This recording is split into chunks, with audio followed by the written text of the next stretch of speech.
তো এই হচ্ছে আমাদের আজকের বিশাল খাওয়া দাওয়ার আয়োজন। কোনটা রেখে কোনটা খাবো, কোনটা খাবো, কোনটা খাবো। এখন যাচ্ছি কোথায়? যাচ্ছি অনেকদিন পরে সান্ডা পান্ডাকে সাথে নিয়ে খাওয়া দাওয়া করতে। কোথায় খাওয়া দাওয়া করতে যাচ্ছি? খাওয়া দাওয়া করতে যাচ্ছি আমার বড় ভাই, মানে আমাদের সুমিত ভাইয়ার একটা রেকমেন্ডেশন আছে অনেকদিন ধরে। সে আমাকে বলছে যে বনশ্রীতে একটা দোকান আছে, সেই দোকানে নাকি খাবার দাবার অনেক ভালো। তাদের অফিসে নাকি মাঝে মাঝে ওই দোকান থেকে খাবার যায়। তার অফিস হচ্ছে গুলশান, তার খাবার যায় বনশ্রী থেকে। এটা একটা টেনশনের বিষয় যে কিভাবে যায়। তারপরেও সে যেহেতু বলছে এবং তার কথা মতো এটা খুব ভালো খাবার, ঠিক আছে, সেই ভালো খাবার খায় আসে। আর তার রেকমেন্ডেশন এখন পর্যন্ত খারাপ পাই নাই। আর তাহলে চলেন আন্ডা সান্ডা পান্ডা সকলকে নিয়ে চলে যাই খাওয়া দাওয়া করতে বনশ্রী। Let's go. আচ্ছা, মিয়া ভাইয়ের এই রেস্টুরেন্টটা হচ্ছে বনশ্রীর 10 তলা মার্কেটটা আছে না, যেখানে অনেক রেস্টুরেন্ট আছে, ওই জায়গাটাতে, ব্লক কে। আর এটার একটা ডিটেলস লোকেশনের লিংক সেটা তো আমার ডেসক্রিপশন বক্সে পাবেনি। আশা করি সমস্যা নেই, আর না পেলেও ওই গুগলে জাস্ট লিখে দিবেন মিয়া ভাই বনশ্রী, বেরোয় যাবে। তো এই হচ্ছে তাদের রেস্টুরেন্ট। বাইরের যে পোর্শনটা ওটা হচ্ছে তাদের আলাদা জিনিসপত্র রাখার জন্য যে জায়গাটা, আর ভেতরের যে জায়গাটা মানে আমার পেছনে যেটা দেখতেছেন এটা হচ্ছে মানে আমাদের বসার জায়গা। মানে কেউ আসবে এখানে বসবে খাবে, কেউ আসবে এখানে বসবে চিল্লাবে, এবং কেউ আসবে এখানে বসবে আমার মতো ভিডিও করবে, আমাদের জায়গা আর কি। সমস্যাটা হচ্ছে যে প্রায় খাবার দাবার শেষের পথে ওগুলা সিনপাট বাদ দিয়ে আগে খাবার অর্ডার করি, তারপর একটা পরে ইনশাআল্লাহ। টোটাল 4 পদ অর্ডার করছি, খাবার আসুক। তবে কিছু কিছু জিনিস অ্যাভেলেবেল ছিল না, যে কারণে তাদের অনেক কিছু আরো অর্ডার করার ইচ্ছা ছিল, পারি নাই। 4 পদ দিয়ে আপাতত ফ্রন্ট দিলাম। 3 জন আছে, খাইয়ে ফাড়ে ফেলবো আজকে। দেখা যাক। আচ্ছা, এটা হচ্ছে আমাদের করলির গোশত উইথ ব্রেন। এটার দাম হচ্ছে কত জানি? 230 টাকা। এটা হচ্ছে মাটন গ্লাসি, 3 রকম বাদামের পেস্টের উপরে রান্না করা হয়। যাই হোক, একটু কালো কালারের গ্লাসি। এটা কত জানি বলছিলেন? 200 টাকা। এটা হচ্ছে আপনাদের সেই স্পেশাল হালিম। এই হালিমটার নাম কি? রেশওয়ালা হালিম। এটার দাম হচ্ছে 200 টাকা। ওকে। আর এটা হচ্ছে আপনাদের চিকেন তান্দুরি। চিকেন তান্দুরির দাম হচ্ছে 160 টাকা, তাই না? ওকে। এটা হচ্ছে প্লেন নান, এটার দাম হচ্ছে 30 টাকা। এটা হচ্ছে স্পেশাল গার্লিক নান, এটার দাম 80 টাকা। এটা বাটার নানের দাম হচ্ছে 60 টাকা। তো এই হচ্ছে আমাদের আজকের বিশাল খাওয়া দাওয়ার আয়োজন। কোনটা রেখে কোনটা খাবো, কোনটা খাবো, কোনটা খাবো না। আমি গ্লাসিটা নিয়ে আমি খুব টেনশনে আছি জানেন, কারণ সত্যি কথা এটা হলো খাওয়ার আগের পেঁচাল। আমি এইরকম কালারের গ্লাসি বাস্তব আমি কখনো দেখি নাই। এখন আই ডোন্ট নো কি হবে। তো আমার এই এত খাবার দাবারের ভিতরে আমার কেন জানি মনে হইলো যে প্রথমে আমাদের এই হালিমটা খাওয়া দরকার। এটা ঝুরা মাংসের হালিম বলতে পারেন, তারা বলতেছে রেশওয়ালা হালিম। দেখা যাক কি প্রকৃতির রেশওয়ালা হালিম। মজা, ভেরি নাইস। ওয়াও। একটু নান দিয়ে খাই দেখি, প্লেন নান দিয়ে। ওহো, সেই তো, খুবই মজা।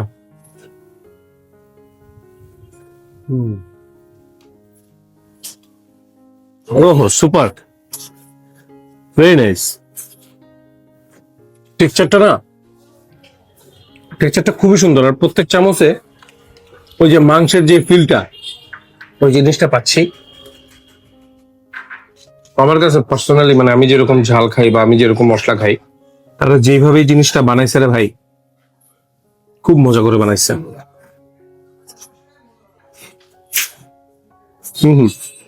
মাশাআল্লাহ, very nice, very nice.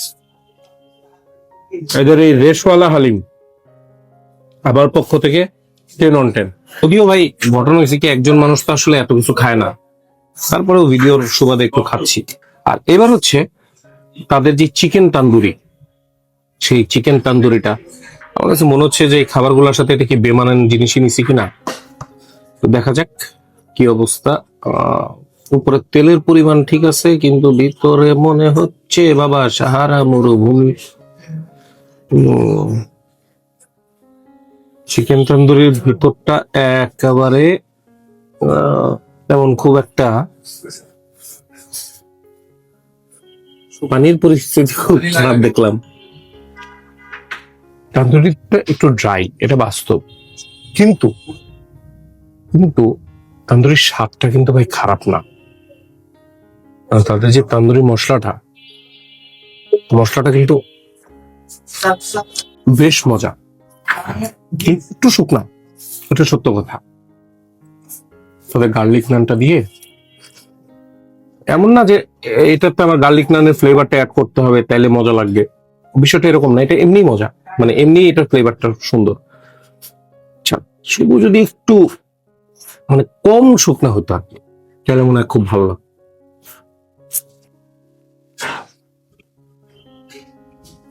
Garlic নানটা ফার্স্ট ক্লাস। বিশ্বাস করেন, তাদের যে দুইটা জিনিস খাইলাম, এক হালিম খাইলাম, এক তাদের তান্দুরি খাইলাম, দুইটা জিনিস খাওয়ার পরে আমি এখন এটা নিয়ে একটু টেনশনে আছি যে এটা খাইলে কেমন লাগবে। তারা বলতেছে এই মাটন গ্লাসিতে 3 ধরনের বাদাম পেস্ট করে দিয়ে তারপরে এই জিনিসটা রান্না করা। বিসমিল্লাহ। প্রথমে একটা কথা বলি যে মাটন গ্লাসি বা মাটনের যে ডিশটা আমি এখানে খাচ্ছি, ডিশটার ভিতরে প্রচুর ফ্লেভার এবং মাংসের কোয়ালিটিটা এই যে বেশ সুন্দর নরম, ভালো একটা পিস পড়ছে। মাংসের পরিমাণও মোটামুটি ভালো, মাংসের কোয়ালিটি আমার কাছে বেশ ভালো লাগছে। এটা স্বাদটা বেশ ফ্লেভারফুল, কিন্তু এটা ভাই আমি যেই মাটন গ্লাসে খাই অভ্যস্ত, সেই মাটন গ্লাসই না। এটা অনেকে কমপ্লেন করতে পারেন যে আপনাদের কাছে একটু লবণটা বেশি লাগতে পারে।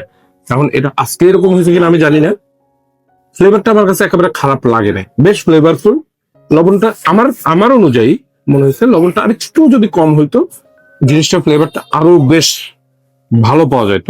মাটন গ্লাসির যে একটা মখমলে স্বাদ, এটাতে সেই মোলায়েম জিনিসটা নাই। আর একটা প্রশ্ন আছে আমার কাছে, আপনার কাছে ভাই, এটাতে লবণ বেশি হয়েছে কেন? তো লবণটা স্যার আপনার এটা হলো বাদামের ইয়ার বেশি কারণে একটু লবণের কাটাটা একটু বেশি না, টেস্টটাই এরকম।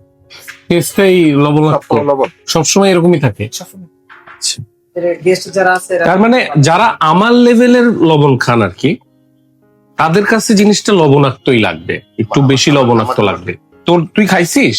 তুই একটু খাই দেখতো জিনিসটা, আমার জন্য ঠিক না। তাহলে হয়তো তোর জন্য হয়তো ঠিক লাগতে পারে। গার্লিক নানের সাথে খাবার খাওয়া হয়, ওটা ঝাঁঝালো থাকে না। হ্যাঁ, আমি গার্লিক নানের সাথেই খাইছি, কিন্তু তারপরেও আমার কাছে একটু বেশি লবণটা লাগছে। লবণ লাগছে আমার কাছে একটু বেশি। তোর কাছে একটু বেশি লাগছে না? না, আমি খাইতে পারি একটু বেশি। So, আমার কাছে গ্লাসি বিষয়টা একটু লবণটা বেশি লাগছে। তা ওনারা বললো যে এটা আসলে ওই বাদামের পেস্টের দিয়ে রান্না করে, এটা বলে এরকমই হয়, এটা বলে ন্যাচারাল। এনিওয়ে, তো সেই হিসাবে তো আর কিছু বলার নেই এটা। এইবার আসেন আমাদের আজকে সব থেকে দামি যে খাবারটা, সেই খাবারটা এটা হচ্ছে আমাদের এই করলির গোস্ত প্লাস ব্রেন। দুটা মিক্স আছে এখানে, আমরা একটু মিক্সটা দেখার চেষ্টা করি। এই যে এটা হচ্ছে করলির গোস্ত, বেশ সুন্দর একটা পিস দিছে এবং বেশ নরম। আচ্ছা, আর ব্রেন হচ্ছে এই যে এখানে। শুধু ব্রেন নিতে চাইছিলাম, কিন্তু ওনারা বললো যে স্যার শুধু ব্রেন নেওয়ার যে পরিমাণটা, সেই পরিমাণটা এখন আর নাই। সো আমি একটু মিক্সটাই নিছি যাতে একটু টেস্টটা বোঝা যায় অ্যাটলিস্ট। এটা একটু মাখায় ব্রেনের একটু দরকার ছিল আলাদা। প্রথমে এটা একটু ঘোটাঘুটি করে তারপরে বেশ ঠিক, একেবারে ঠিক, তার মধ্যে ব্রেন দিয়ে একটু মিক্স করা হয়েছে। বিসমিল্লাহ। হ্যাঁ, বেশ মজা, বেশ টেস্টি। তবে এইটাতে আরো কিছু এই যে বেরেস্তা টেরেস্তা দিয়ে দিছে, সাথে কিছু এই যে পুদিনা পাতা মানে ধনিয়া পাতা এগুলা দিছে, আর এই যে লেবু চিপে দিলাম। হ্যাঁ, এখন এটার টেস্টটা আরেকটু মজা হবে, আরেকটু খুলে আসবে, দেখা যাক।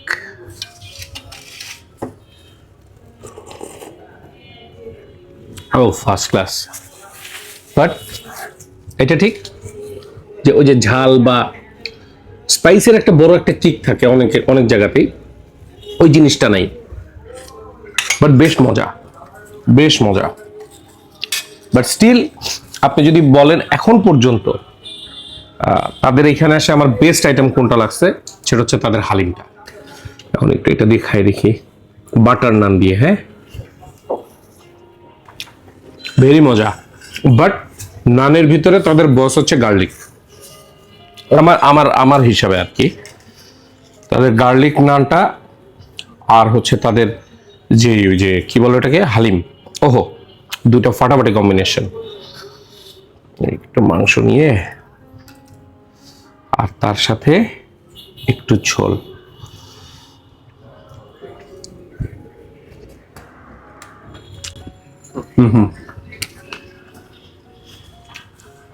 সুপার।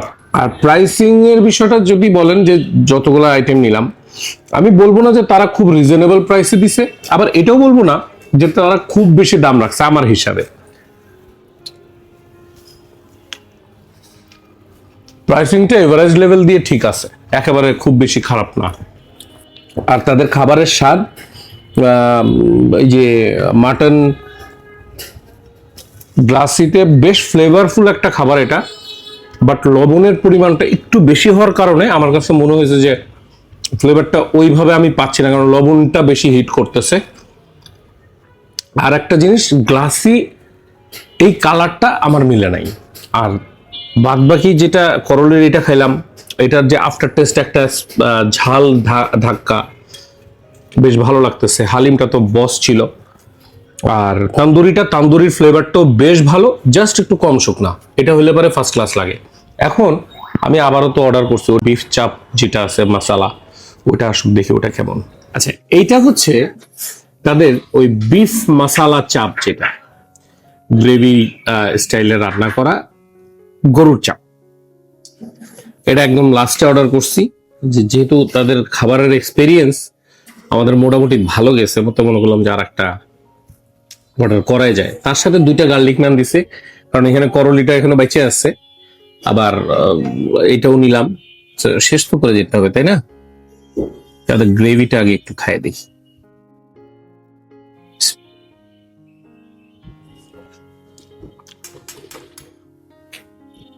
এটা তো কিছু লবণের কেন আছে নাকি?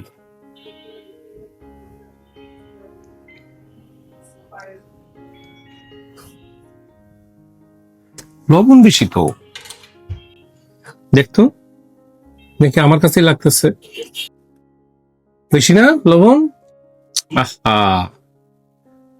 আবার আমার দ্বারা ঠিক আছে। হ্যাঁ, তো একটু মনে হয় বেশি। এনিওয়ে, এই যে দেখেন, এটা হচ্ছে তাদের বিফের পিস যেটা আমাকে দিছে। এই একটু ফ্যাটের পিস, ফ্যাট এবং হাড্ডি মিক্স করে আর কি, মোটামুটি দিছে। একেবারে খুব একটা খারাপ দেয় নাই। তাদের মাটন গ্লাসি বিফ চাপ, যেটা বিফ চাপের স্বাদটা আমার কাছে বেশি ভালো লাগছে ওটার থেকে। এটার লবণটাও কিছুটা বেশি, একেবারে গ্লাসের মতো অতটা বেশি না। এই লবণ বেশিটা খুব বেশি ঝামেলা করতেছে না, কারণ স্বাদটা ভালো। আচ্ছা, এই যে মনে করেন তাদের যে বিফ সুস্বাদু জিনিস, এবং তাদের যে মাটন গ্লাসি, দুইটা নিয়ে আমি একটা কমপ্লেন করছি যে একটু লবণটা বেশি লাগতেছে। মজার ব্যাপার হচ্ছে, আমি ওই ওয়েটার ভাইদের কাছ থেকে আমি জানতে পারলাম যে এই খাবারে লবণই দেওয়া হয় না। মানে আমাদের যে সাদা লবণ আমরা খাই, সেই লবণই দেওয়া হয় না। কাজু বাদাম, কাঠবাদাম, পেস্তা বাদাম, এই 3 ধরনের বাদামকে ব্লেন্ড করে যখন এই জিনিসটাকে কড়া ভাবে জ্বালানো হয় এবং জ্বালাইতেই থাকে, জ্বালাইতে জ্বালাইতে এটার কালার চেঞ্জ হয় এবং ওখান থেকেই কিছুটা লবণ নিঃসরিত হয় এবং সেই লবণেই এই খাবারটা রান্না হয়।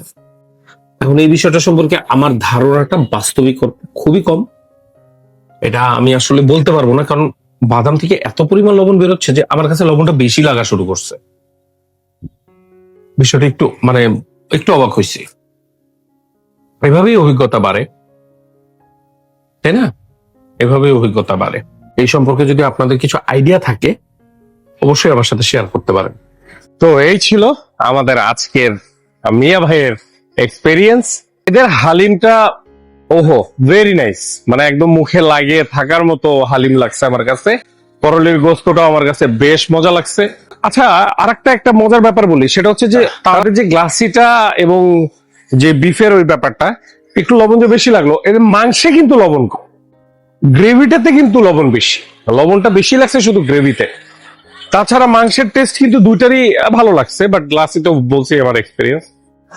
তো ইন শর্ট এক্সপিরিয়েন্স ওভারঅল যদি বলেন ভেরি গুড ছিল। স্পেশালি পুরা জিনিসটা পিক আপ করছে হালিমটাতে। Haleem was very good. Haleem ছিল মেসি আর বাকি সবাই হচ্ছে অন্যান্য প্লেয়ার। হালিমটা ছিল হলো মেসি, আর বাদ বাকিরা অন্যান্য প্লেয়াররাও অন্যভাবে সাপোর্ট দিছে। So very good. এক কথায় মিয়া ভাই যদি আপনারা চান আসতে পারেন। এদের আরো বলে 2টা হিট আইটেম আছে, ওই 2টা হিট আইটেম আমরা পাই নাই। তাহলে আজকে এ পর্যন্তই। ভালো থাকবেন, সুস্থ থাকবেন। ভিডিওতে লাইক, কমেন্ট, শেয়ার যা যা করা দরকার করে দেবেন ইনশাল্লাহ। আর ইউটিউবে যদি ভিডিওটা দেখে থাকেন তাহলে সাবস্ক্রাইব, আর ফেসবুকে দেখে থাকলে ফলো করে দিন। আল্লাহ হাফেজ।